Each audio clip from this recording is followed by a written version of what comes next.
ये क्या कर रहे हैं? ऐसा लैपिंग कर रहा है, उसका सीट कट गया था।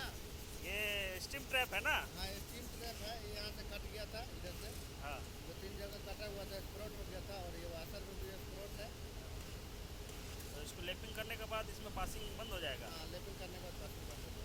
तो वो आप उसमें लैपिंग क्या चीज़ से करते हैं? ये लैपिंग इसको कर रहा हूँ पेस्ट से, ग्राइंडिंग पेस्ट। ग्राइंडिंग प्रेस कहाँ है, दिखाइए तो। ग्राइंडिंग पेस्ट अब यहाँ रखता हूँ।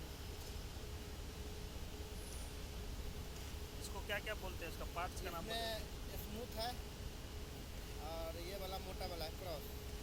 वो उससे थोड़ा ज़्यादा मोटा रहता है। हाँ, इस जाइए को एक साइड ज़्यादा मोटा रहता है। हाँ, जैसे ज़्यादा कटा हुआ है तो ज़्यादा मोटका डाल लेंगे, हाँ। और हल्का फल्का है तो यहाँ डाल के फिनिशिंग कर देंगे। फाइन्स वाला डाल। हाँ, फिर साइज वाला डाल के फिनिशिंग कर देंगे। तो आप ये दोनों में क्या क्या है इसका ये? ये ये इनर सीट है, ये आउटर वाशर है। ये आउटर है, हाँ, ये इनर है। हाँ। तो आप इन लोग दोनों का सरफेस चेक करेंगे।